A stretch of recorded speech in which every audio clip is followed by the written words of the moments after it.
Good afternoon, YouTube. Flightsimguy here. Day 2 Flightsimcon 2017. What you're looking at is the developers panel. We got folks from Lockheed Martin, Dovetail Games, and X-Plane. They're going to be taking people's questions and giving answers regarding all things flight simulator.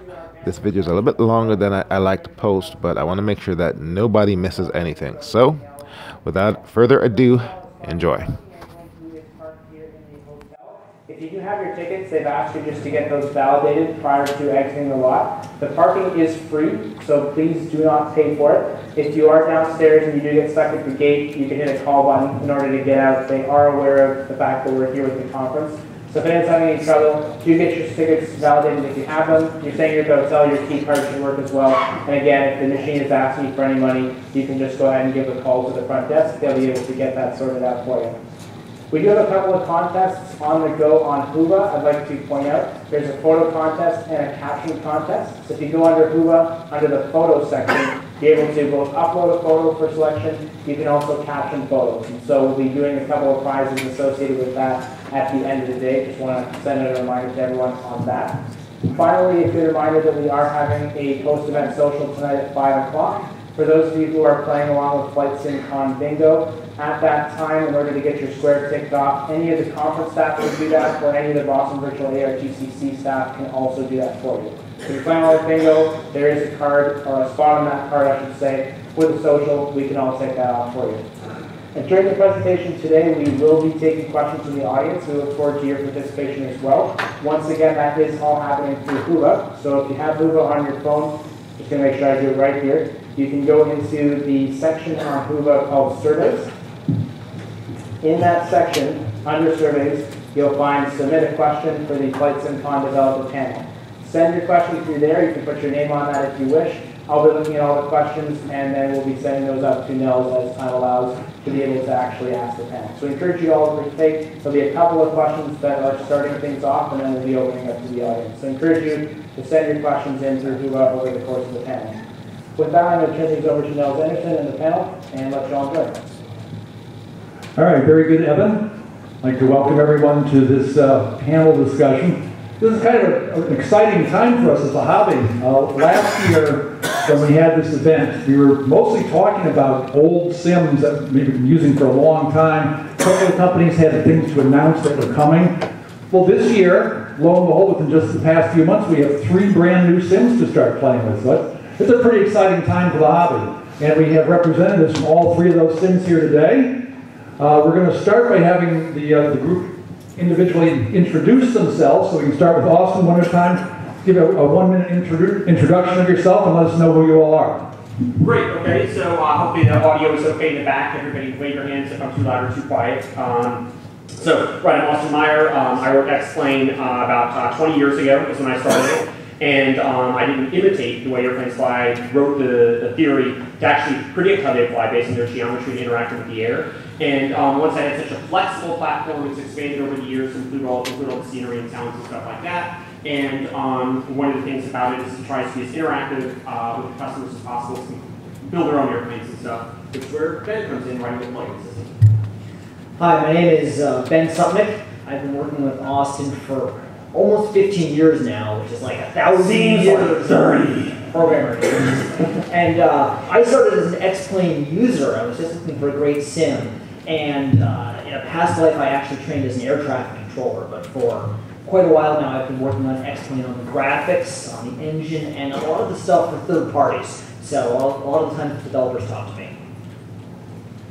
Hi, my name is Amy Sanjari. Thank you.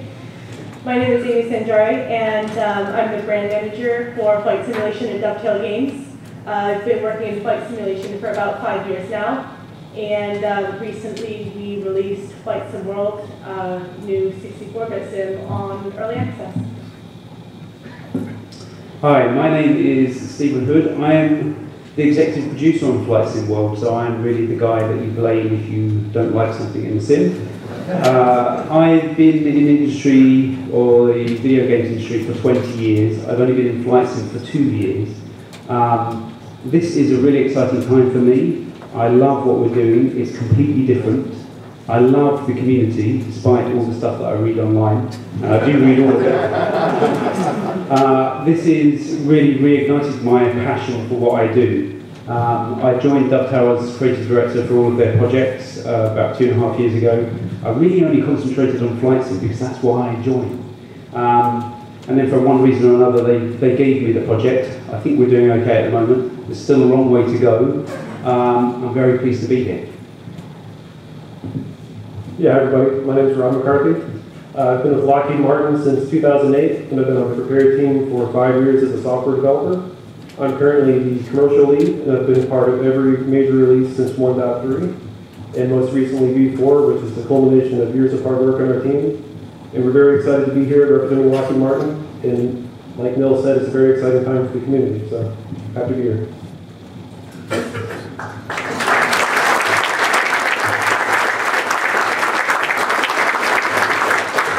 All right, so I guess we know who everybody is now.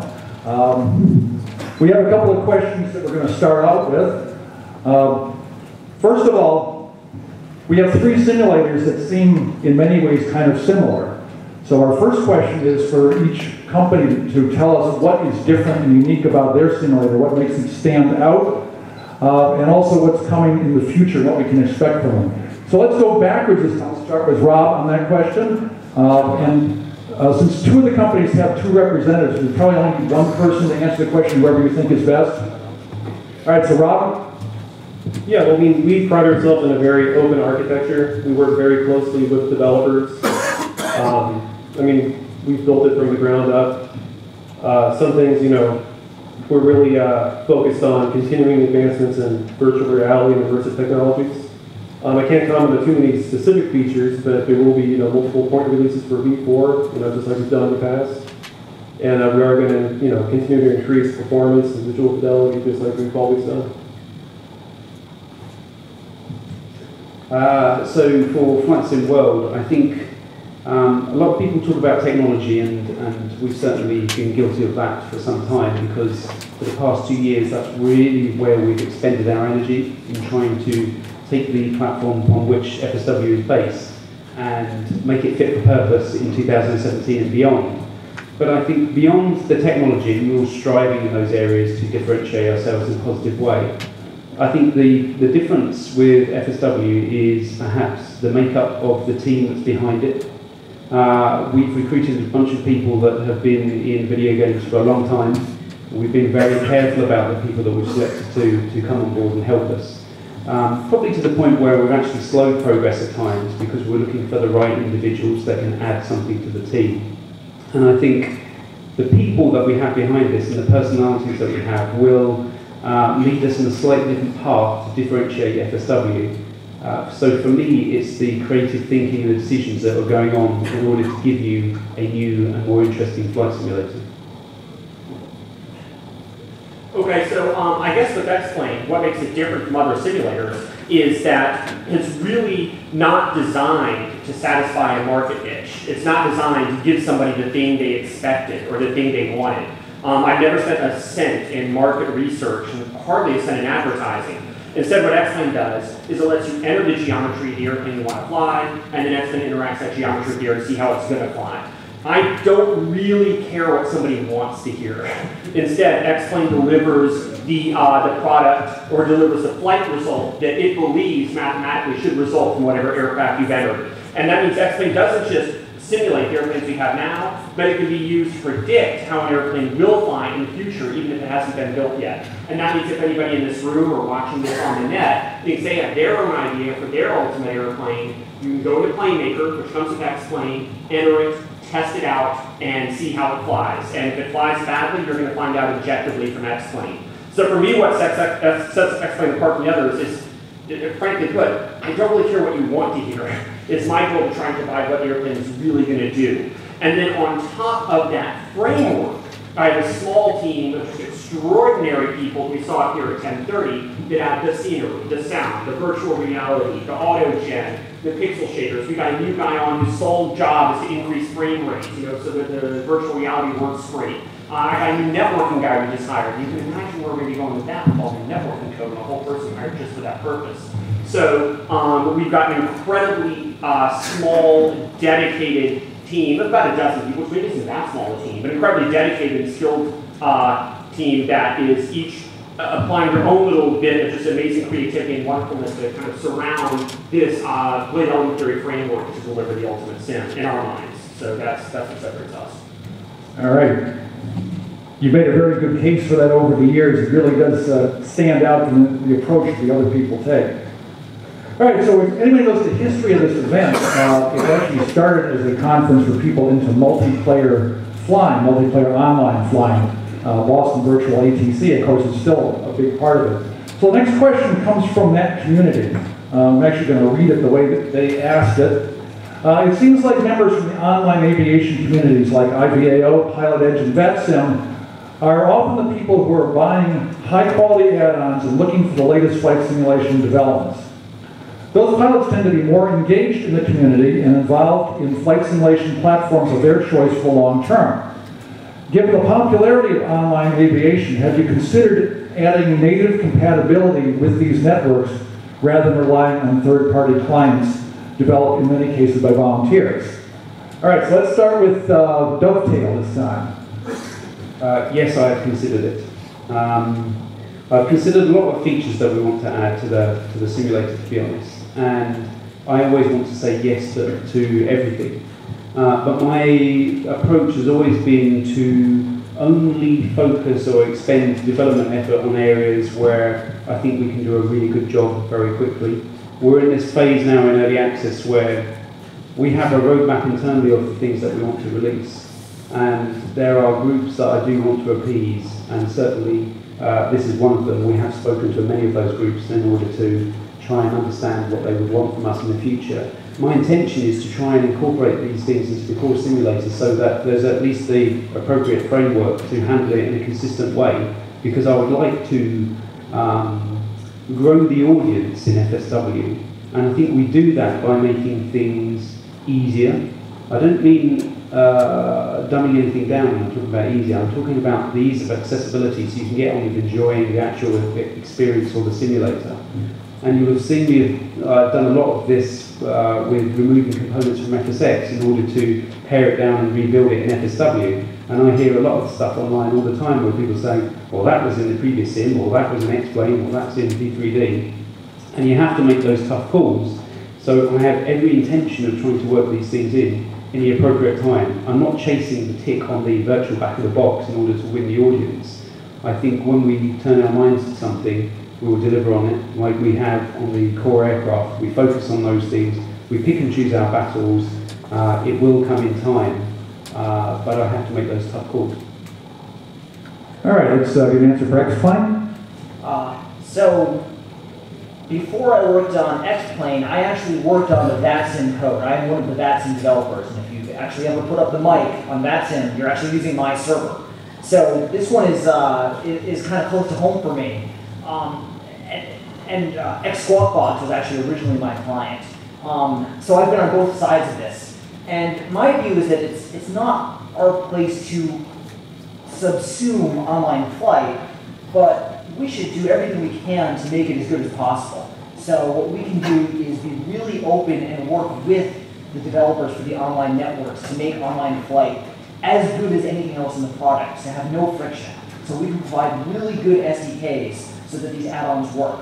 We can communicate with them early and openly about things like our transition to Vulkan so that they can get going on their add-ons so that VATSIM doesn't get left out in the cold. So, and we can provide libraries that make these kinds of development easier. I love online flight, and when I first tried the VR headset, my first reaction was, oh, this is great, I should go do a pattern loop back on VATSIM. I'd love to see all of the networks have first-class clients for X-Plane, but in the end of the day, these online networks are their own communities, and they have some technology that's theirs. So this isn't something that Laminar Research can do for the communities. In some cases, legally, we can't do it for them.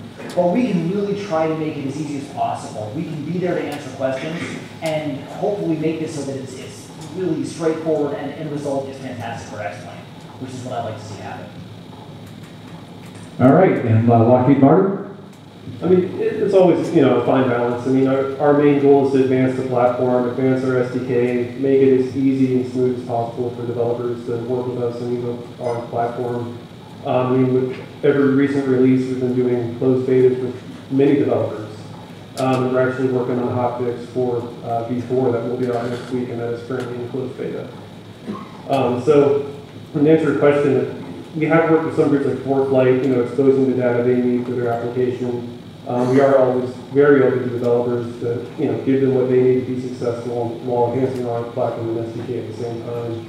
So, in a lot of ways, it's not, you know, ours, you know, in our plan to directly develop those features, but to more work with them, you know, third parties and enable them to, you know, develop it better and faster. All right, very good. All right, the next question sounds like something I would have written. First of all, how many of you are Flightsim.com users? All right, how many of you people are freeware downloaders? Really, I thought everyone would download freeware. There's an awful lot of good stuff out there that you guys are missing if you're not doing that. You don't necessarily have to buy everything after you buy the core program. So anyway, somebody asked about that topic. The freeware and add-on developers have driven the community surrounding flight simulation platforms. Simmers these days expect to be able to use the realistic add-ons they have come to love. How will your platform continue to support the add-on community? I'm most interested in what Dovetail has to say about this, since they're the new kid on the block. So let's start with you. All right then. So, you know, you asked about freeware or add-on developers. So we're taking a bit of a different approach with freeware developers and with payware add-on developers. So I'll start with the payware bit. So as you guys probably know, we've entered into early access. Now what that means is that our sim is not yet finished. And part of the sim that is not yet finished is the SDK. However, what we do have and what we are kind of practicing at the moment is an open door policy. So while we're not distributing our unfinished SDK currently, however, we want to talk to as many developers as we possibly can to find out how we can best bring, you know, their content to FSW and also work with them to take full advantage of the technology upgrades that we've implemented. Okay. And that's going to include non-commercial developers, freeware developers? So for freeware developers, we're taking a slightly different approach. For those of you who have FSW already, you'll know that we've included a pro mission editor. So what that is, it's a professional grade tool that allows you to create missions that you would see, you know, in the Steam store or elsewhere. What we would like to do, and is we would like to make freeware development as easy, you know, like Steve said, as we can. So that's going to include things like C Workshop implementation further on down the line. It's going to include, you know, documentation, you know, tutorials, that kind of thing. We're definitely going to support it at some point. However, you know, as we said, our strategy for doing these things isn't just to throw out a quick solution. You know, we want to make it as easy as possible. We want to make it as enjoyable as possible, rather than just providing the community with a quick fix.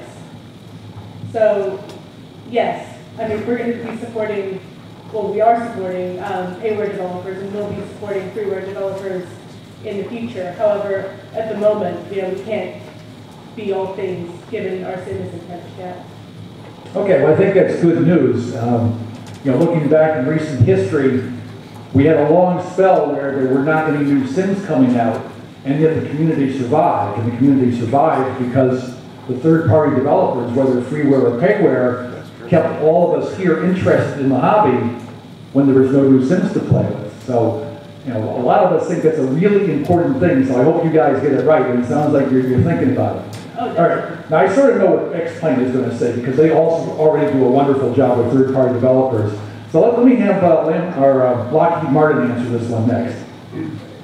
Yeah, I mean, we're going to keep on doing what we've been doing. We offer an open platform. We want third parties to be successful. You know, when it comes to training and simulation, that's something that Lockheed Martin cares deeply about. We have, you know, a lot of advanced features. Some we feel aren't utilized as much as they could be. In particular, SimDirector, our scenario creation tool. That's something we've had since V2. So, especially, you know, companies making add-on aircraft, you know, it's a very robust tool to create scenarios for your vehicle that can be shipped as an add-on with your aircraft. But yeah, I mean, in short, we're going to keep it open. You know, the more third parties are successful, the more we are. And we can also utilize third parties for a lot of our solutions in-house in Lockheed Martin. All right, very good. Let's hear what X-Plane has to say. So for X-Plane, freeware versus payware isn't really a distinction we make because we pretty much let anybody who wants use our platform. The documentation is all open, the file formats are all documented. Pretty much all of our scenery tools are open source, and you can just go get the tool on GitHub because we want anyone who wants to put in the effort to make more stuff for X-Plane. So, you know, we're here, we let everyone work on the sim, and we're reachable. We can be emailed, we can be, you can come on the blog, you can talk to us on Skype. And what we respond to is not freeware versus payware, but effort.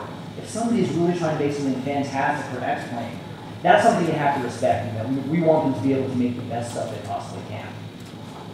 Right, and of course you've also worked as a scenery developer running the core program with your scenery server. That's right. We actually have users with World Editor who are creating their home airports out of Lego bricks and uploading them and crowdsourcing them. So not only do we have the very top tier payware with large teams and freeware developers who take this as a serious hobby, but thousands of people who are creating things for X-Plane possibly for the first time. And it's been great to see the community get involved.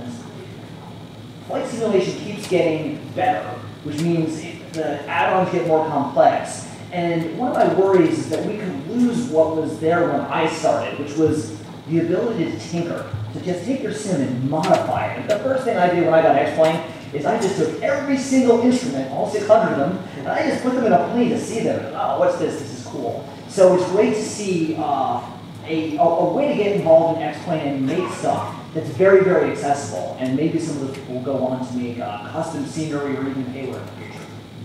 Yeah, I think that's really exciting because that's what's kept flight simulation interesting for me, and I think a lot of people over the years, the fact that it's a sort of a sandbox or a toolkit that you can play with and make it your own. So, you know, from my personal point of view, where I live in the community, it's one of the most important things I can think of. So it's a very positive thing. I think you've all had a good answer to that ensures us a good future. So Evan is supposed to be feeding me another question about this time. Let me nag him about that. 6. All right, we're going to do this for a while here. All right, since I haven't seen this before, let me just read what he said. All right, you have all stated in different words that you are not choosing what the community may want. How do you balance that with what we actually ask for? We're going to put you in the spot here. Let's start with X-Plane, since you specifically said you don't. Yeah. I think Austin's going to answer to that. Okay, so the wonderful thing about that question is I don't have to know the answer or care about the answer. All I have to do is put out the framework that lets everybody do what they want. And that framework is evidenced in about 3 different ways. One is the add-ons, or the baby apps, as we call them internally, PlaneMaker and Airfoil Maker. So you can create whatever aircraft you want. The other area we address this is being about as close to open source as you can actually be. Open file formats, documentation. The airplane files are text files now, so you can modify them, however you want with the freaking text editor. And so everything is about as close as you can get to open source. And the third way I address this is by hiring this guy right here to do the plugin system. So as far as what do people want, well, my goal is for the framework so people can make whatever they imagine, even if it's something we haven't thought of yet. Now, if we want to treat that question slightly differently, maybe he's asking, well, how do you prioritize feature requests? If the question is how do you prioritize feature requests, then what happens is we get together, me and the other folks you saw up here and a couple others, about once every 9 months or so in New York or Kansas or Chicago or some fun place or Boston or whatever, and break out the whiteboard, and we all write down all the stuff we've been hearing, all the stuff we want. Super critical gets red, magic marker ink, medium critical is blue, and then green is least of all. And we prioritize and argue about every 9 months. It's a little bit like a scene out of Game of Thrones, where like they all come together and have their little battle, and then they emerge each with their own little marching orders for the next episode. And and that's based on what we've got back from the community. So basically, Landmark Research is run a little bit like Game of Thrones, and it's each person has their own little team, because there is no central commander, and I don't care. So we hear back from you guys, we hear what you want, we all argue about it about once every 9 months, and then boom, that's where you see it's going to go over the next 9 months. Yeah, it's kind of interesting to think. We all see you as such a big company, and yet you all work individually. There's no central office. We've never commuted. 1 minute to Landmark Research. The closest we've ever come to commuting is flying to New York or Boston. And we've done this in like Genoa and Paris, I think, too. Yeah, those are the days. Yeah, well, now we have but we all get together, and that's the closest we got to commute is our once or twice a year meeting. Yeah, it's fascinating how the computer industry lets you do that. Flightsim.com works the same way. There's 3 of us that do that site. One of whom I've never even met, because he lives in England. And we all work remotely, so it's kind of interesting how a company can work that way these days. Yeah. All right, let me have Dovetail answer next. All right, so about what the community wants. So so last month we released Flightsim World into early access, and before that, so since FSX Team Edition was released, we have poured a lot of time into interacting with the community at events like these, on forums, and on various social networks. And, we've done the market research thing, but really releasing Flightsim World into early access is our way of trying to give the community what they want. We want to build this simulator with you.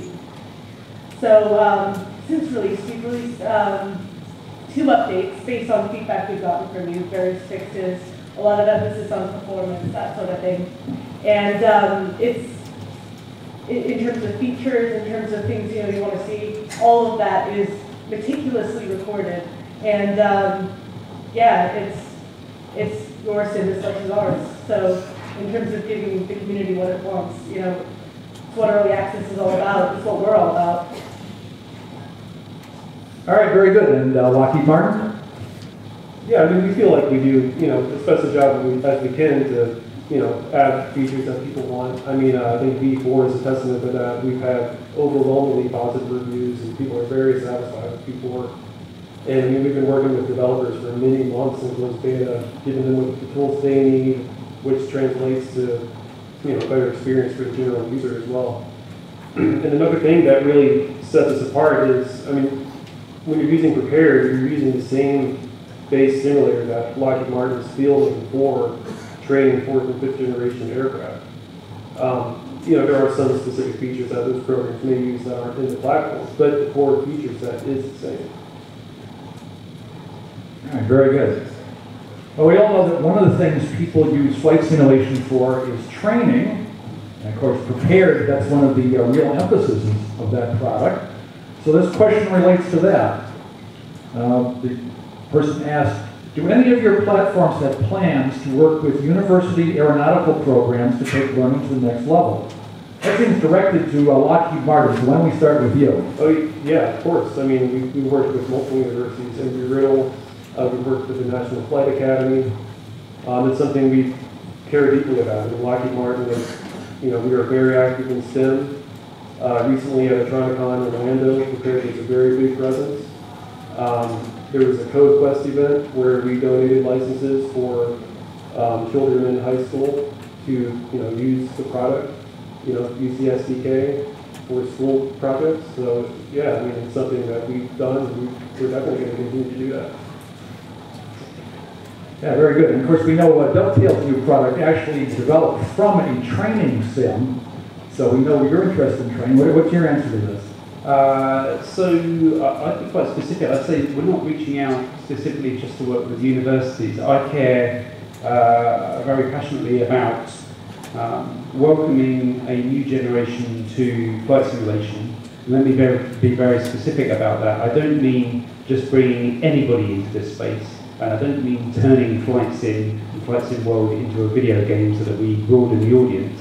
I want to bring the next generation of flight simmers into this space so that we can ignite their passion. And one of the ways that I've always wanted to do that is to try and appropriately represent the kind of training that you would get anywhere in the world. Myself, I'm new to this. I've been in this space 2 years. I'm going through my private pilot certificate training at the moment.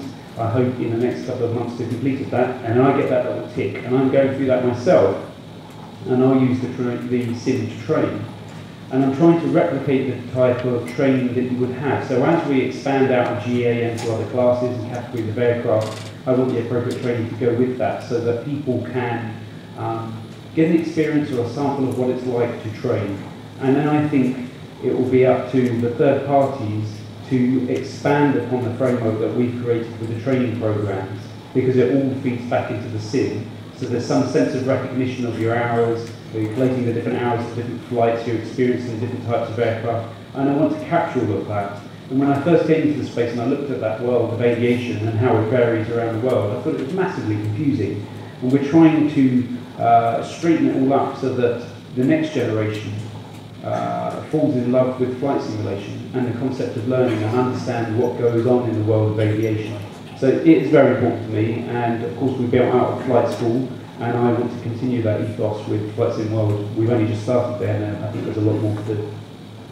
Yeah, very good. I've played around with some of your lessons in your current sim, and although it's still buggy because it's in beta, it's a very interesting engine you have there. I think it has a lot of potential for training new people, so that's kind of fun. The next line, of course, takes a little different approach as to who the target audience is. How do you answer this question? Well, I guess my target audience is anybody that wants to see how an airplane flies. Certainly, X-Plane's achieved a lot of FAA certification for training. Randy Witt, 10% owner of Laminar Research, has started a company called Fly to Learn, which takes X-Plane through the STEM program to apply to high schools instead of universities. But to take X-Plane in the form of Fly to Learn to as many high schools as possible. So X-Plane is deployed on the training front in FAA certification, STEM, Fly to Learn. There's a lot of training benefits. Now, all of these things are just kind of real talking points though compared to the fundamental. And the fundamental is that X-Plane is built to be as accurate as possible based on my flight experience and the experience of other people in the company to make rendering, sound, and flight characteristics all as accurate as they can be. And once you've built the core sim, and you let anybody use it for anything they want, which is exactly what we're all about, the training will just kind of naturally, major towards an action, and the training will kind of take care of itself, as long as the sim does the job it's supposed to do. Yeah, you can't really train unless the airplanes fly like real airplanes, can you? Yeah. So that is sort of the core thing. In fact, I was talking to someone over lunch about that exact thing, about how important that you guys get the core right, and then a lot of stuff can be built by the external community and added on to it. Of course, I'm somewhat of a part in that. All right, so the next question from the audience. How do you address those who fly on non-desktop platforms, for example, iPods, mobile phones? And this person says, compatibility cross-platform is important to me. Well, we know X-Plane has a mobile version. Why don't we start with you and answer this question? We do have a mobile version. We don't just have a mobile version of X-Plane. X-Plane runs on the iPhone. Something that we did over the last year is we actually unified the code so that when you run on an iPhone, you are running the complete, realistic, accurate, full X-Plane. The flight model is the same now on the phone as the desktop. It's not a kid version. It's not a dumbed-down version. This is a flight simulator. And by the way, this is also probably a more powerful computer than a lot of users will have when they come to desktop simulation. So, people ask us, why do you support Intel hardware? And the answer is because 50% of users who try our sim for the first time don't have a big desktop rig. They have a small computer. So, what I would say to everyone in this room, because this is an audience who has a real sim, maybe your basement has been taken over, is we as a community need to take this seriously. Because there's a whole group of people for whom their mobile devices are their computers, and this is where they simulate. So for me, it's a really good sign that we can actually run our simulator here. And I was blown away probably about 6 months ago, when we first got our 737 running on the iPad. Because it's an iPad, right? It doesn't even weigh anything. And yet you look at it and you wouldn't know it's a mobile device. So let's not think that desktop sims are real sims and mobile sims are toys.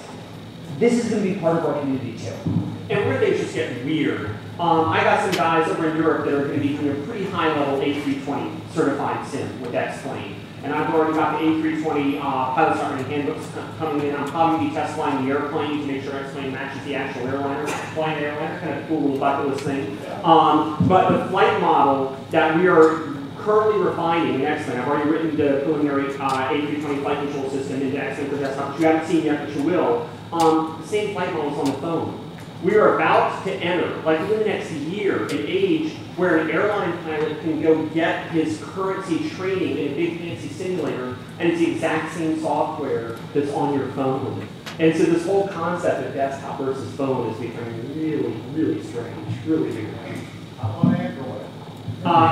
Same. I like iPhone, but Chris Sirio does the Android port. Android also did the iPhone version as well. We run on both, and they both run the real sim. Yeah, Mac, Windows, Linux, iPhone, Android. We do all of it, and there's no way we're going to stop any of that. Yeah, kind of interesting looking at it. I know there's somebody in the audience who knows a little bit about this topic as well. Hello, we need to talk later. But there's this whole community of people who are flying, Android and iPad sims, actually separate from our community to a certain extent. X-Plane has done a great job of trying to make there's no differentiation between the two, but there's also this separate group out there that most of us don't know about. And those devices become so powerful. There's a whole new world out there, and that may be where the new generation is coming from. So let's see what the rest of you have to say. Dovetail, do you have an answer for this? Yeah, mine's quite easy. I'm not going to spend any time on it. I'm not going to spend any time on other devices until we've moved further ahead with FSW. I have limited resource in the development team and across the company, so it's not just the development, and we could probably transition to mobile devices if we wanted to. We've got things in our future roadmap that we'd like to expand to. I'm sure VR is going to come up for mobile devices, consoles, all sorts of things. They are all wish lists for me. There is still so much more to do with the core sim, and I want everybody to concentrate on that so that we can accelerate our development of that core sim. And if we ever get to the point where I'm happy with it, and it would be very strange if we do, then maybe we'll start to look at external things. But right now, there's still so much more to do. I have to focus on what we have, and I think that's where we can make significant strides. Well, that makes sense. You have to get your core working first. And of course, there was 9 versions of X-Plane before there was a mobile version of X-Plane. So you spent a lot of time developing before you got to that point. All right, Lockheed Martin, this doesn't seem to fit in your scheme very well. Do you have an answer to this? Well, I mean, that's a good thing about, the 3 companies last year as well as all the other companies making simulators. I mean, people have a choice. If they want, mobile flight, X-Plane doesn't. That's not on our roadmap currently. I mean, our main focus is advanced flight training devices, whether it's a full-up motion sim or, multi-screen displays crafted for a specific aircraft. I mean, that's kind of our main bread and butter. So, yeah, I mean, it's not really something in our plan. Yeah, you don't be able to see advanced training being practical when you're flying.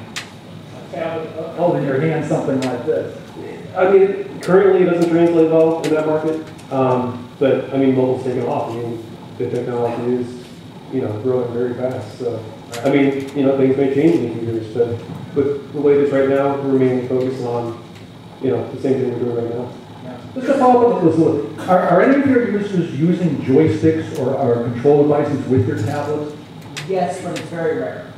But I can tell you another little story. So I wrote Stradale. It's a fun little driving sim. And you can take your phone and put it in Google Cardboard. And all I did is just render the left and right eye, my little driving sim, put it in Google Cardboard, you're looking around. But if you're looking around, you can't tilt the phone to drive. So we're just a little after a Macintosh, where you just plug a joystick into your Macintosh. And with the joystick plugged into your Macintosh, you would Wi-Fi the joystick data by Wi-Fi to your phone. So you could sit there with this in your Google Cardboard in a virtual reality space driving your car with a joystick. So I've done it and it does work. You're actually going to the App Store right now.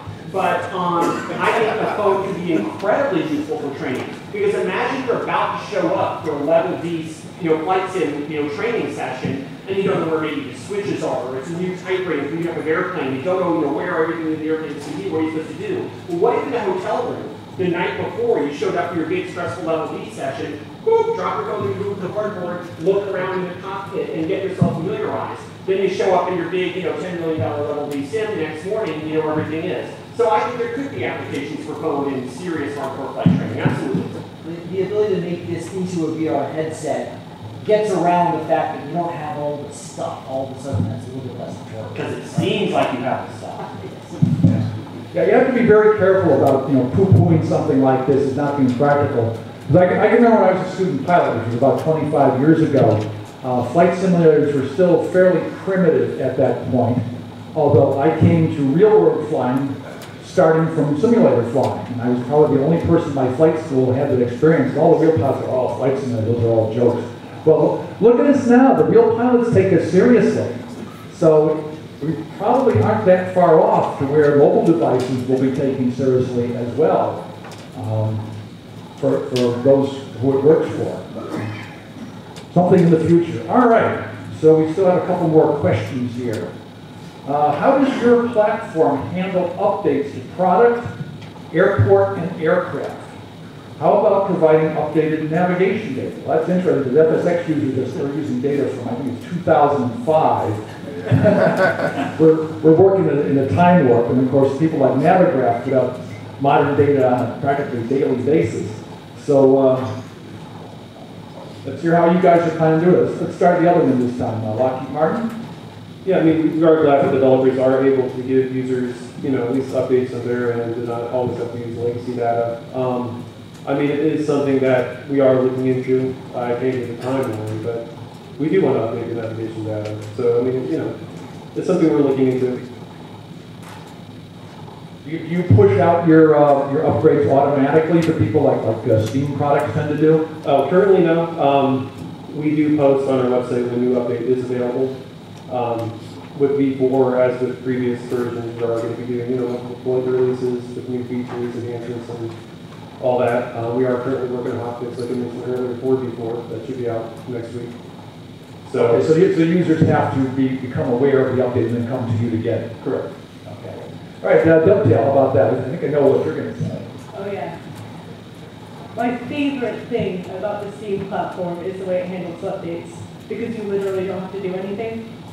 And it makes it easy for us. It makes it easy for you. It's pretty great. Are you updating navigation data that way?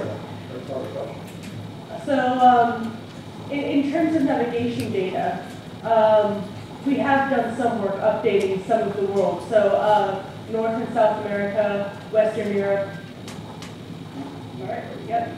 And so for a lot of the world, especially, we've taken great pains to make sure, we're focusing on the areas where a lot of our audience is.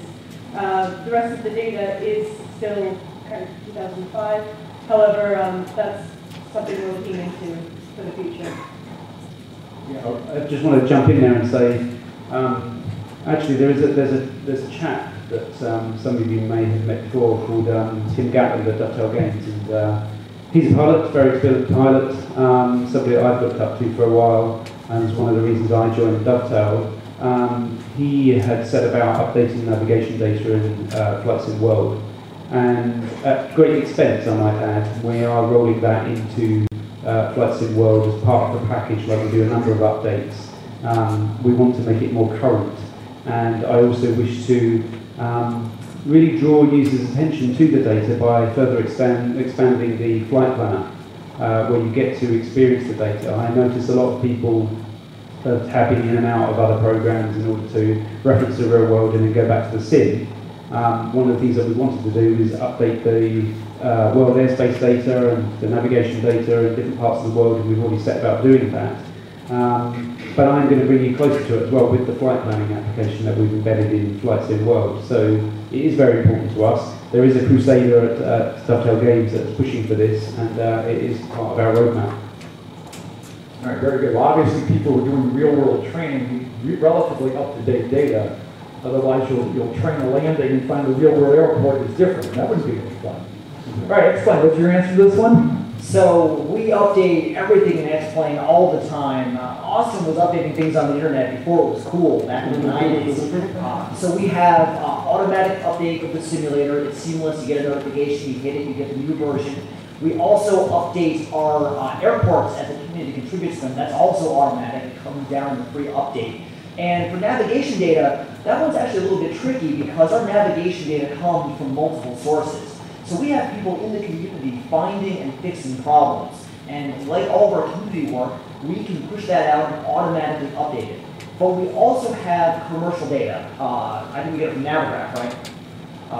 And that's a subscription. So we can issue current data now, but if you are a pilot and you need a 28-day cycle, then you need to buy a product like Navigraph. And so that's something that has to come from an aftermarket product. Let me just jump in. So if you only fly in the United States, you don't actually need to buy an update because we have worked with the FAA Open Data Initiative. So what you can do, if you're only interested in the United States, you can go to the FAA website, get the FAA coded instrument flight procedures data from there, load it into X-Plane for free every 28 days, and have your nav data updates in X-Plane.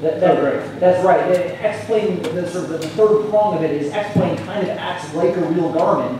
If you have a data file that you would use in your airplane on a SIM card, you can put it in X-Plane and build stuff somehow understands that. So a third way to update is if you're a real pilot, you can use your real data to update your simulator. So that's the third option. All right, let me just interject. Hopefully it's okay if it's a little bit informal and argumentative. That's makes it more fun, right? So let me just interject just a little bit. What we talked about is navigation data. You know, it's an airport frequency this, or it's an iOS frequency that. Well, okay, we want to keep that up to date, sure. But to me, what's 1,000 times more fun than that is the airport scenery gateway, where you go and you run World Editor. There's all these libraries with control towers and hangars and fuel farms and fuel tanks and trucks. Drag them all around to make your perfect little airport, your local airport, upload to the airport scenery gateway, and then the next thing you get an X-Plane update, which comes out for free all the time. Boom, all of a sudden it's updated, you have all these thousands of 3D airports you didn't use to have. So yeah, Phil at Munsell over there, he's got all the technical stuff about all the every 28-day nav database update stuff going on, and that's all great. But for me, the scenery, the airport scenery gateway is what's really cool, because we watch all these airports turn into real 3D airports constantly over time. And if you just do one, at least yourself, your local airport, get it perfect by just dragging the little Lego bricks into place, it makes a whole X-Plane world a better place. That's why I think it's awesome. Because you can airport hop in X-Plane, and I do this. I can airport hop in X-Plane and see airports in 3D that I never wrote myself, and I've never imagined before. You can airport hop in X-Plane like you do in a real airplane. You never know what you're going to see when you get there. So that for me is the fun thing about the updates and data. Yeah, low and slow sightseeing is a lot of fun with small planes. Yep. Certainly a great thing. Yeah, so obviously there's many aspects to that question and various different things that need to be updated. And you all have a scheme for that. All right, this one is sort of the opposite of one of our earlier questions. What is your vision for improving offline ATC interactions, i.e. single-player air traffic control? This is something that FSX tried to do. As we all know, FSX is a little buggy in that respect. I always found that kind of ATC fun, though, if it could be done right. So what are you guys' thoughts for that? Let's start with Dovetail for this one. This is an area that I really like. And this is something that I do have plans to upgrade and improve quite dramatically. I do think it's incredibly important, and I think that's often why people are searching for alternatives, because the ATC systems in flight sims haven't been that great. In FSX and FSW, they're okay. They should be a lot better by now. And it's one of the research projects that we've been working on internally at Dovetail Games. I am quite excited about expanding that. I think personally that one of the things that doesn't really come across in flight sims today is a feeling of activity in the world. You always feel quite alone, and that for me is completely wrong. As somebody who's training at the moment, and last year I was overcoming my fear of flying, and now here I am learning to fly. I'm always very wary of flying VFR and entering the circuit pattern and being aware of other aircraft operating around the circuit and the airport. And in flight sims, and still in FSW unfortunately, and this is why one of the things I want to repair is, you just feel as though you're the only person out there. And I dislike this. It makes it feel like a real hardcore sim where nothing else matters except your own aircraft, and that's completely wrong to me. I want to capture the experience, and I want to care about emergencies. I want you to feel as though this aircraft and yourself in this world is incredibly important, and are communicating with people in order to engage in a safe flight, and that others around you are doing the same thing. So for me, it's not just the ATC. We're talking about all the radio communications in a sense of life and personalities and other pilots that are operating in this world and around you. And there is much to be done there, and I promise you that we will get to that. Okay, yeah, it'd be nice to see that improved. That's, so, of all the things that FSX lacked in, that was the #1 thing I would have loved to see Microsoft fix before they drop the product. All right, explain, guys. What's your answer to this one? All right, so this one is hilarious because I'm not supposed to talk about it, but these panels are only fun if you get all the good gossip, right? So I'm going to give you information I might regret later, because that's what makes it fun. So I'm not super thrilled with air traffic control and X-Plane right now. And so over the last month or so, and I kind of leaked a little bit of this on a Facebook live stream a few weeks ago, I've written my own new single-player offline ATC system for X-Plane. And I have coded all of the other aircraft, what we call non-P0, we call P0 plane number 0, the airplane you're flying inside of Landing Research. So all the non-P0 planes, all the other aircraft are all buzzing around, but bring a much, much higher level of realism and flexibility. They take off better, land better, move around better, communicate, much more varied and interesting radio communications. They do VFR, IFR, towered airports, non-towered airports, intercepts. I'm starting to now get the controller to now allow your airplane to follow these kind of pseudo-random paths where the computer automatically files a flight plan, and then you kind of move around the airspace, setting up all the right communications and stuff like that. So you can sit back and watch a complete air traffic control system unfold, complete with conflict resolution, headings, missed approaches if the guy in the runway is too close to you. And then the next thing to do, which I haven't done yet, is to get a user interface in place, so that rather than having all this happening automatically while you watch, one of the airplanes, P0 as we call it, is controlled by you. It's the flight plan and communications that you initiate. But interesting, I'm doing the AI side of it first, which may seem a little bit backwards, but that's what gives you this cool dynamic world to live in. And then once I have it all working perfectly, I'll turn off the AI for plane 0 and let you control it instead. So I have a whole air traffic control system I made myself. It's largely unveiled, but here's the interesting thing. Remember what I said about Landing Research? It gets a little Game of Thrones sometimes. When we have our next meeting, I might show off this new air traffic control system, and then this guy or people in the company might say, oh, so your system sucks, it's not good enough, you don't do X, Y, and Z, but our existing system does, so you're not allowed to use the new system yet. I'll say, okay, and I'll either put it down and want something else, this whole thing that just will come to nothing, or, more likely, I'll address the issues they brought up to make the new system better, and when the new system is undeniably better than the old one, that's when we fix the old one and move forward with the new system. If you don't mind me using this for market research, could people raise their hands if they fly with offline ATC right now? How many people are doing that? Could you guys raise your hands if you're flying with online ATC? Okay, so it's more offline than on. It's about 50-50, it looks like to me. Okay. If you use offline ATC and you want it to be better at X-Plane, you can go find them later and what you want. Yeah, theoretically, the online guys should be accurate because they train their controllers to do things correctly. So the trick with the offline one is to have the controller actually know what he's doing and not root you all over the place. All right, Lockheed Martin, you're very into training. How do you handle ATC? Yeah, I mean, you know, we're always interested in whatever can be done in the platform to enhance training. I mean, there's a lot of good options out there. You know, we talk about online ATC. I mean, nothing's ever really off the table per se. I mean, it's something we've thought about, something you know we can potentially look into.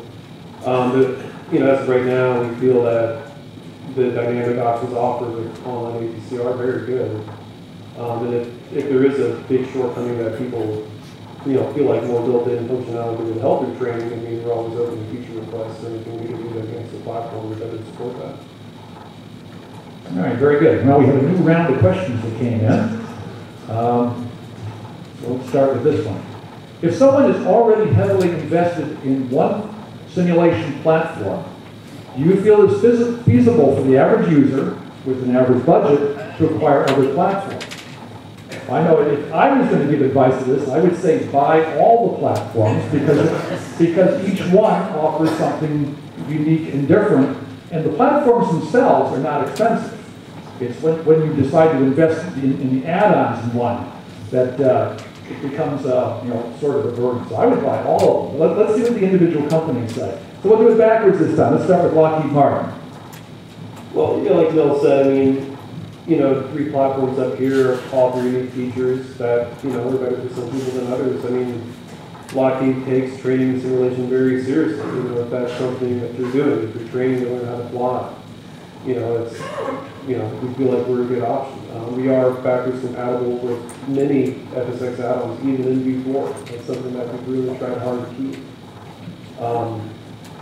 We have the open development architecture, open SDK, and the developers have pretty seamlessly upgraded their add-ons to work with V4. So, I mean, people with a large existing library of either older PCB version add-ons or FSX add-ons, I mean, most of the stuff still works. So, we feel like we're a good option. I mean, the other platforms up here are great options too. I mean, it's an exciting time for the community. There's a lot of choice. Everything's, very modern now. Everything's 64-bit. I mean, a lot of the woes of the past are gone. So there's a lot of choice, and that's good for everyone. All right, very good. Yeah, it is an important point. If you go to prepared, some of your previous FSX products will still work, or will have ways of being upgraded. So that's an important point on that platform. X-Plane, of course, is a completely unique platform. How would you like to answer this one? Well, so I just want to make sure everyone knows this. You don't have to throw your FSX DVD in the garbage to start X-Plane. That's not a required installation step. So you can go try X-Plane. You can try the free demo. You can try all of our planes in the free demo. And I completely understand when somebody says, I am fully invested in FSX. I've got 5 years of add-ons, and I can't leave that behind. But you don't have to. You can use X-Plane as well. And X-Plane offers a lot right out of the box, so you can immediately have a good flight simulation experience. This issue of add-ons also, it's not just between the platforms, it's also between old and new versions of the platforms, which is why Winfrey got up here last year and said, please stop using FS9, because the platforms get held up by the old version. And so what we try to do within X-Plane is make sure that add-ons keep working for a while so that people don't have to throw away their investment. The rule is you have to go back to at least one version. If you get version 11, everything that works with version 10 is supposed to work with version 11. We have at least a one versional backwards compatibility requirement policy. Yeah, it's very easy to understand how X-Plane works, because you always go back one version. So all your products move forward. And a lot of them move forward with more than one version. Sometimes there's some conversion involved. But that's a good point. Yeah, people should stop using FS 2004. That's a real... Think of how old it is, but I know from Flightsim.com something like 25% of our users are still on FS 2004 and haven't upgraded. But on the other hand, we still have 2 active users who are still uploading FS 98 scenery. Yes, I was thinking that too. The frame rate with FS 98 nowadays must be awesome.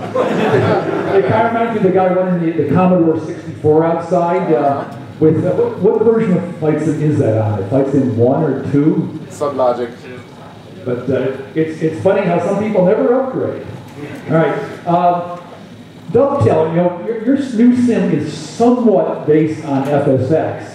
So when you answer this, you might want to cover whether any of the previous FSX things will import into your sims. I think that's something people are interested in. Yeah, so, well, first of all, to answer the question, I think everyone should go out and buy all the platforms. But in terms of, what is it, the past 3 months, three new sims, 3 new versions of the sim coming out. I mean, this is an amazing time to be a flight simmer.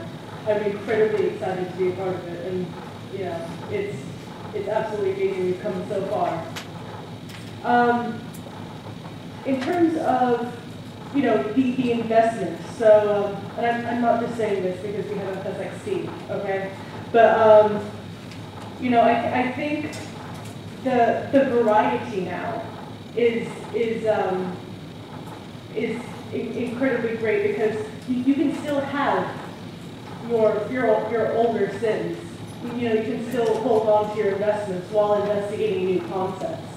I mean, the hobby is moving incredibly fast. So, we have sims that are taking advantages of more modern PCs. We're looking forward quite a bit. Speaking about FSW specifically, we don't officially support FSX add-ons because FSW, while based at its core on a version of the FSX engine, is not FSX. So, although I have seen a couple of you guys porting stuff in. Yeah, that happened rather quickly. Within what was a day or two of it coming out, somebody had already got an airport. To be honest, I would have been surprised if they didn't. But I mean, what we're doing now is we're working with developers to take full advantage of the technological upgrades. So, you will have, I guess, kind of current gen third-party add-ons starting to come through for FSW, but also I imagine for X-Plane and Prepared. But, FSX edition isn't going anywhere. And, we're continuing to work with developers to bring their stuff there as well. We have no plans on killing it anytime soon. So, why not go out there and try it? In terms of, core sims, if they're not particularly expensive, you don't have anything to lose. That was actually a good answer there. The people have been meaning to ask you about the future of FSX Steam, and you just answered that. Some companies would kill that to promote FSW as the future, but you plan on keeping both of them going pretty much indefinitely? We have no plans to get rid of FSX Steam Edition for the foreseeable future. I mean, it's still, it's what, 10 years old now? And it's More. Yeah, I mean, that's a testament to it, really. I mean, not many PC games can say that, they've stuck around this long. Yeah, it is kind of amazing it's been that long. And apparently it still has a future, and of course there's a lot of add-on developers still promoting it. All right, well, we still have more questions for it. One more question? Oh, are we that late? Oh, okay. All right, well, the next question here is, do you have a primary target audience for your flight simulator? All right, explain. How do you answer that? I guess I could yield my time to the other guys. I provide the best darn sim I can provide, and so do my helpers. Maybe you can answer that. I didn't do that. And human beings are our target audience. Yeah, I'm not really too fussy about that one. All right, Dovetail, you want to answer that one? Yes. I guess I would like to still human beings as well if we're chasing the money. But for me, I say my primary audience for all of my projects has often been me. And I start with myself because I find that all too often developers, certainly in the video game industry where I'm from, are trying to play up the numbers and the market research and are chasing the mysterious customer. And my point of view is always, if you're not interested in it yourself, and you can't sell it to the people in the four walls of the development studio, who are you really selling it to? If you can't second guess them, if you don't know what they want, if you don't want it yourself, then I think you're playing a loose and terrible game. And therefore I'm always the primary audience for something, and I consider my interest in it, and then I put that to the team, and we have many a debate about these things. People are passionate about different areas of the simulator and want to see different things. And that's great, and we engage in very positive conversations. Then from the development team it expands out to Amy, Chris, and Simon, the business team, and the company at large. And you soon find if an idea or a concept sticks. And if there's passion for that internally, then I'm always happy to push these things out externally. We try to second guess what the community wants so that we can get the jump on things. And then we take the feedback from the community on what should be our priority, our next feature. So it's a combination of things, but I think it always has to start from the heart and from at home. All right, very good. Well, we know from Lockheed Martin's website, your target audience is people interested in education and instruction. Now, do you have anything you want to add to that? Yeah, I mean, the commercial market is very important to us, something, we love, but, Lockheed's main focus with Prepared is, DoD contracts. Prepared is extensively used throughout Lockheed Martin on train pilots for generation 4 and 5 aircraft. But that being said, the website's pretty clear about what our different versions are catered towards. Everything from academic users to professionals in our professional plus version, which is basically the version that military programs can use with whatever custom add-ons and development they do on top of that. All right, very good. So, Evan, do we need to wrap this up here? Well, I mean, we still have a couple more questions here. Anyone eager to leave? No, I don't think so. All right. Now it's time for the speed round.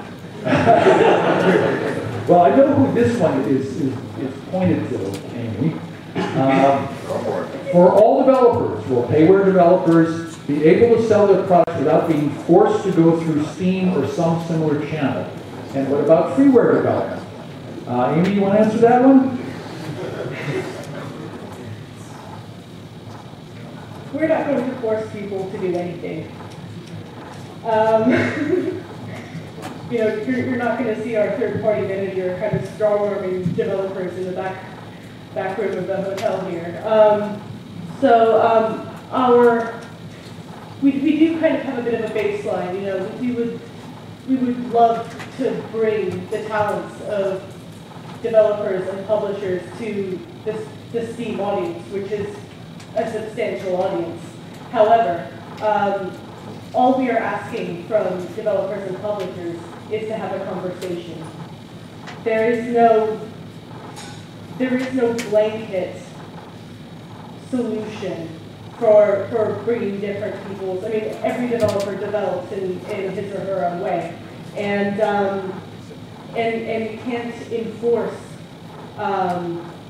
something if it's going to kind of put their product at risk. Because at the end of the day, all we want is we want people making add-ons for FSW, taking advantage of the plethora of benefits the platform has to offer. It's down to the conversations, that Simon has, and so I mean, we're not going to force anyone to do anything. We just want to talk to people. Okay, I'd sort of like to follow up on that. I know I've seen discussion in my forums where people were reading in, I think, the user license for Flight Sim World that when someone develops for it, and release their product, they essentially give up ownership of that product to you. Are you familiar with what I'm talking about? It was quite controversial and people were pretty unhappy about it. Have you changed on that, or am I misreading it? I wish a representative from our legal team right here, because in terms of the EULA, to be completely honest, I'm not clear on the finer details of the EULA. Are you speaking in reference to I believe so, yeah. For payware or freeware? I think the way it read, it was any add-on. Okay, so anything, my understanding of it is that if somebody develops an add-on, in their own time, with their own materials, that's theirs. In terms of freeware, because we haven't really tinkered with that concept yet, I'm a bit uncertain in terms of the fine details of the EULA. But no, we're not out to poach anybody's content. We're not that kind of company. Just to jump in there, I think this has sparked a lot of conversation in the community about what Dovetail are doing and how we want to operate, and understandably so. And I think there are many a conversation going on between the business side of Dovetail and some of the developers that we're trying to get right in the first instance before rolling it out to everybody, talking about the SDK, rules and regulations, licensing agreements. And what we're generally trying to do, and this does cause a bit of a change for us, is make things a little more appropriate and above board so that all our content is licensed. We get the license agreements from the different developers, different manufacturers. We ensure all of that's in place. So what we're trying to do is provide a service for these items as well.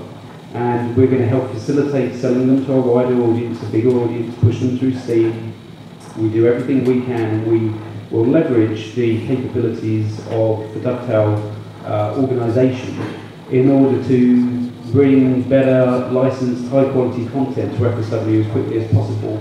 And there are still many things that we have to work through. And the reason why we're not rolling out everything out to everybody day one is because we want to get it right with the select few developers that we have engaged with thus far that are willing to work with us to understand what it takes to put an aircraft together, to create scenery packs and all sorts of things. We are still new to this, and we are trying to take our time and do things appropriately, but I'm sure as we become more established in this space, things will roll out very fast.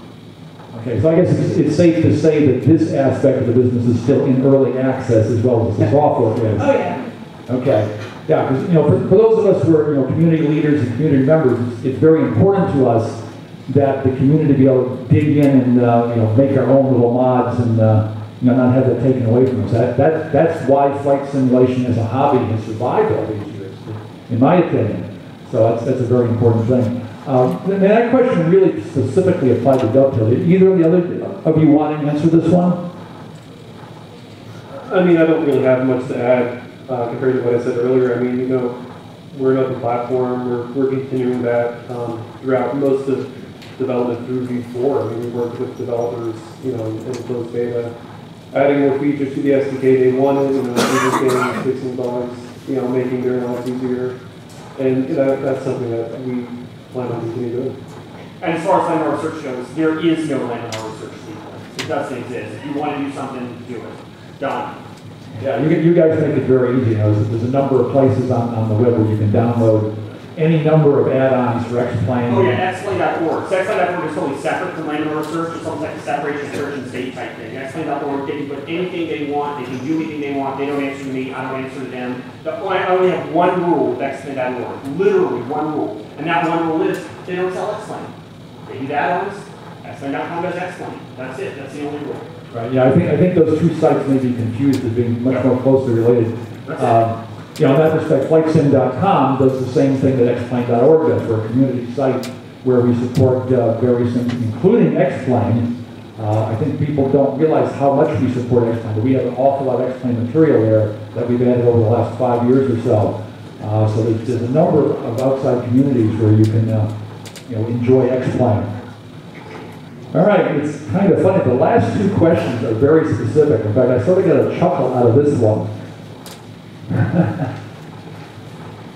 Looking at you, Amy. Will you add cockpit window rain effects? We know somebody who just did that, don't we? Who? Thank you. So we already know that Flight Sim World, that was one of your selling points that you added that, and it actually looks very nice. So we know your answer, unless you'd like to add to that. Yes, I'm pleased that people liked it. It's always those things that are very obvious in front of your face that people always pick up on.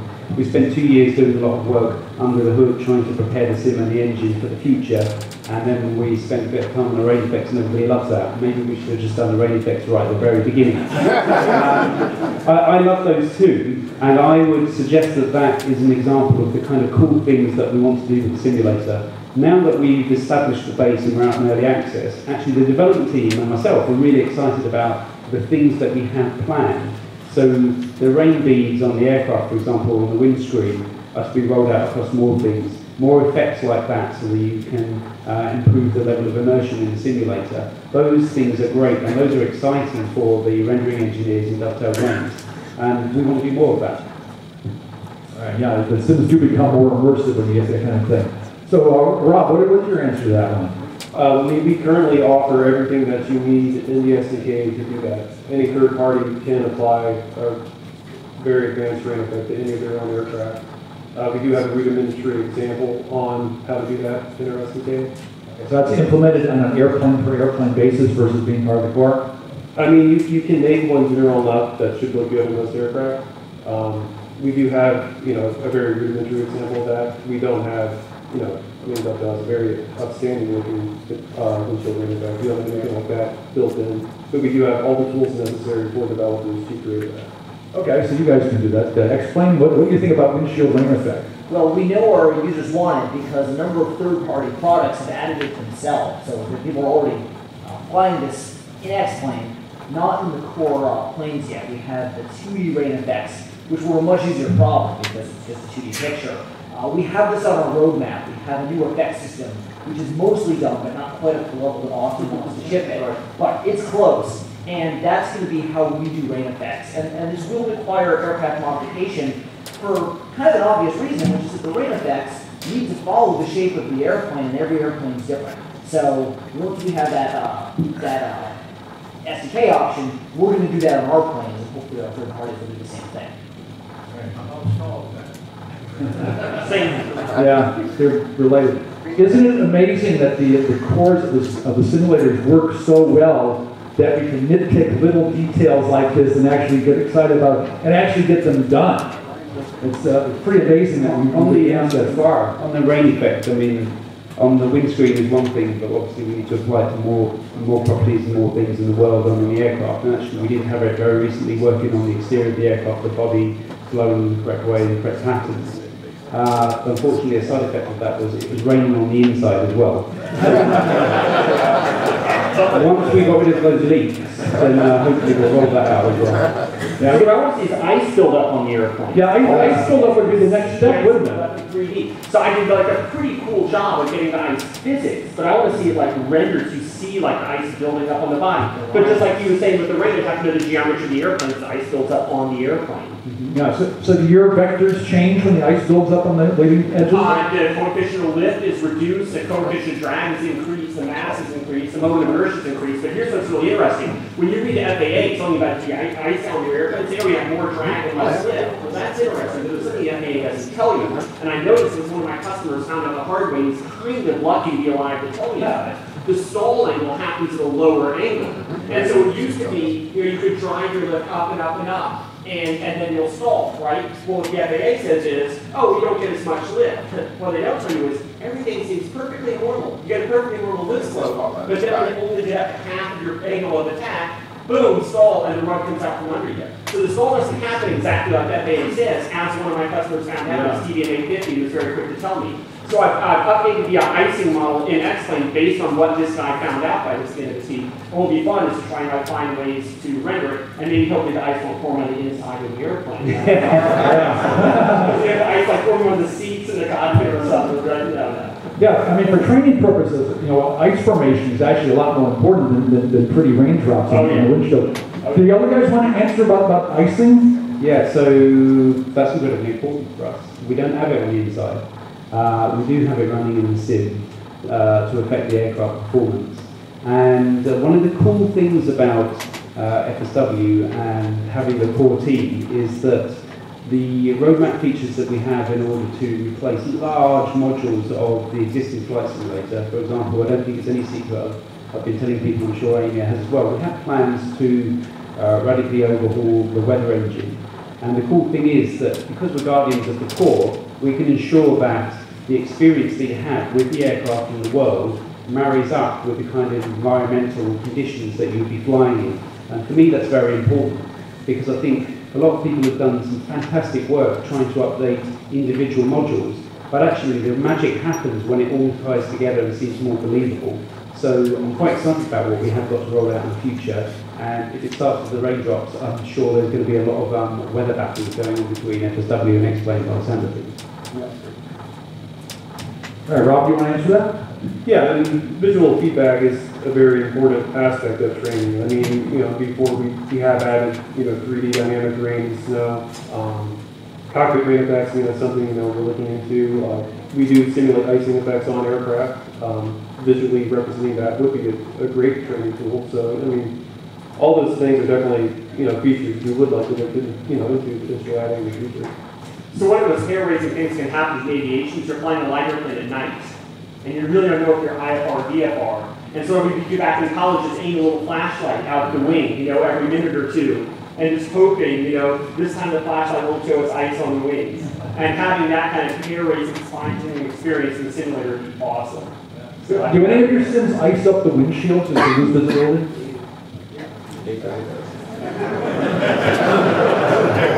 Not yet. Not yet, okay. All right, that turned out to be a much more interesting question than I thought it would be. All right, we have one last question. Mike from Fresno, California wants to know about X-Plane. is the shaking ground when parked something that's addressed? It's like a lot of people are interested in that one. I fixed this bug after 5 years. We fixed this, about 2 weeks ago. It was a mind bender, but we fixed this because it turns out the shaking was 10 times worse in VR. So Chris got the VR headset working, and then he started saying every day, "When are you going to fix the shaking? I'm getting sick. Fix the shaking." This is fixed. The fix is going in 11/10, so this summer we'll be shake free. There we go. Okay, we still got about 5 minutes left in our slot. Do you have any more questions? Or How about a question from the audience? yeah, anybody in the audience have a question? Let me jump down here. You can speak in the microphone. For you.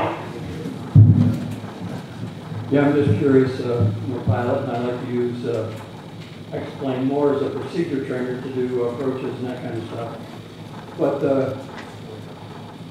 the state simulators are getting to it. It would almost seem that you could write a spec with the appropriate add-ons, whether they be SciTech, whatever, that we could have a basic trainer, FAA certified, based on being able to buy the software, buy the add-ons, comply with that spec as it was submitted, to have a certified desktop at home to be able to use for training. Okay, so the question was, in case people didn't hear this, can I basically follow a spec to go certified X-Plane Sim and maybe start logging flight time perhaps? So it's a fascinating question in a way. X-Plane's been certified in a lot of different environments for flight training, but it's always like one customer trying to build one simulator to meet one need. We don't really have like a recipe that you can guarantee to follow to always have an FAA certified sim. One of the main things that I want to do in the early versions of X-Plane 11 is get it so pause-free, hiccup-free, and fast from a frame rate standpoint, and so bulletproof from a user interface standpoint, that we can get a lot of FAA certifications for flight training. And it also just so happens that these things also benefit VR, just kind of coincidentally, right? Because that's both we need to absolutely run fast, smooth, and never pause. We're definitely, my focus is absolutely to get X-Plane really good for flight training this year. And if I find a customer that wants to deploy this and give me the recipe, I have no problems publishing the recipe. But the thing I want you to know though is, it's my understanding, unless I'm wrong, you can only log flight time if you have an instructor with you. You know, you cannot just sit at home and run up your logbook. You've got to have that instructor with you. So it's not quite as easy as you might hope, certainly. So, prepared approach is intended for flight training. What is your answer for that, to this one? I mean, we've been fielded on multiple FAA certified devices. One thing we are looking into is making it easier for people to certify, you know, exposing more timers, you know, making it easy to get feedback on, you know, where things are being delayed. So, you know, there's an easier verification step for us on those flight training devices, you know, for people making those devices to clearly get it, you know, get certified faster. All right, Dovetail, you have an answer for this one? It's like Amy's throwing me into this one. I've no official plans to do anything like that. I think there's still a lot to be gained from where we are currently, which is trying to introduce people to flight simulation. I mean, we get caught up quite a lot, I think, in talking about very high-end stuff where people can log hours. That's great. I mean, I would love to do that as well. But for me, there's more to be gained right now in trying to bridge the gap between a non-flight simmer, but somebody would probably like to get into it, and a flight simmer. And it's incredibly difficult to bring somebody into this space currently. I mean, where do you start? We tend to just throw them into the aircraft, teach them a couple of basic instruments, and FSW is guilty of this as well. We have to start somewhere. To bring somebody in and ignite that passion is something that I want to focus on right now. And we've got to do a better job of that so that we bring more people into this space. And I mean, there's so many people in here now, but we can grow this audience further. We talk about the number of flight simulations that are on the market now, new updates coming out, new pilots coming into this space. This is fantastic. We've seen in the development team of Flight Sim World that people that came into it from the video game industry that have never enjoyed flight simulators, haven't got a pilot license, they started engaging in the licenses that we've got, the light aircraft pilot license and the PPL. They've gained knowledge, and there's still lots of areas where they fall down and don't understand how they need to operate an aircraft. And as soon as you can unlock those things and the magic becomes apparent, that's when you've got them hooked. And we've still got to do a better job of that. We all know it because we experience it all the time, but I still need to do that translation piece. So I'm operating down there, trying to bring the new people in. And once I've attained that, if I ever get there, then I'll look at other things. Yeah, I can't think of anything more important than bringing new people into the hobby. You know, one thing Microsoft did really well was promoting the hobby back when they were involved. And you used to see ads on television and full-page ads in magazines bringing people in the hobby. That was a huge thing back in those days. I think we may have time for one more. All right, one more question. Oh, I get to you were first. So I guess my question is, what are each of you doing with real-world communities such as AOPA and EAA to further flight simulation in the real world and get real-world pilots to understand more about how flight simulation works, and also to be using flight simulation as a path to real-world aviation? All right, good question. Where should we start? I know Dovetail has a big training program in their program. Let's start with you. All right, so the basis for Flight Sim World is, as Steve said previously, is to ignite people's passion. And I think, especially considering our goal of bringing into people into flight simulation, I think that will organically translate to igniting people's passion for aviation. I know at Dovetail we work quite closely with a number of aviation organizations and communities in order to kind of boost realism, you know, in our products, but also kind of expand our knowledge in-house as well. So yeah, it's for us, you know, like Phil said about the hobby, you know, we are all about hobbies at Dovetail Games generally, not just with flight, but across our other sims as well. And so it's not just about flight simulation, it's not just about the product, it's about aviation, it's about the books you read, it's about the videos you watch, it's everything. All right, Austin, you want to answer this one? Yeah, sure. So I have not done very much well to reach out to AOPA or EAA. Maybe that's a failure on my side. But there's no question that the absolute focus of X-Wing is to be accurate, and our focus for this year is to make it fast so it can easily be used for flight training. And at a price point of $59.99, I don't think I'm exactly scaring people away. So I think the user interface makes it accessible to everyone. So here's a fascinating thing. The new user-friendly user interface, some people might think, oh, that makes it easy for more people to use as a game or whatever. I actually find the opposite to be true. The easy user interface makes it possible for pilots and flight instructors to use the app, because they got 99% of their brain wrapped around the airplane. They've only got 1% left to mess with the interface on this digital simulator. So the user interface is actually surprisingly important to the professional flight training market. So we're highly oriented, certainly around making sure that X-Plane is just the best thing you can find for good professional flight training. But no, I have not taken the steps perhaps you should have taken to specifically reach out to AOPA or EAA. I guess I'm just putting it down and letting it come to me. You participate at EAA AirVenture every year, though, don't you? Sometimes not every year. Sometimes, yes. Okay, so you have to answer participated. this question, 6 weeks from now when we're EAA AirVenture is in Oshkosh, I will be at an EAA forum together with a company called Gleam, which made a product that is based on X-Plane, to use X-Plane for private pilot lessons. So they have a system. Yeah, you're talking about Gleam, the company that does all the training books and so on? Exactly. So, and yeah, the famous red book, yeah. Is Gleim? I don't know. Okay, Phil's with us. Phil's defending our search. So again, yeah. So Leonard Search actually got 3 people on this panel. We're breaking the rules. Yeah, very good. So Rob, you want to answer this one? Yeah, I mean, we're going to continue having it, you know, those in the community.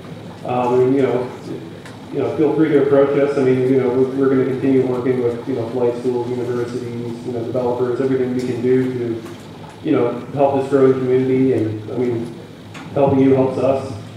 You know, we'll just approach us if we feel like we're not reaching out enough to, you know, specific avenues. All right, very good. Well, our time is run out, so I think we're going to have to stop there. I hope everyone enjoyed hearing from these 3 companies.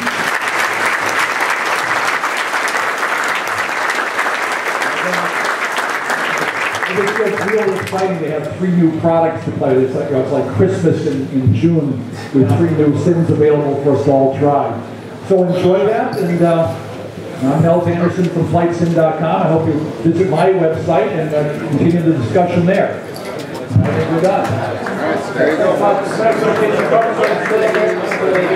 If you did, I've got a couple people that I just need to see up here. For the folks who stood up and asked the question, I have a couple of things for you. And that's it. That's it for the Q&A. Let me see if I can get some more footage of the displays.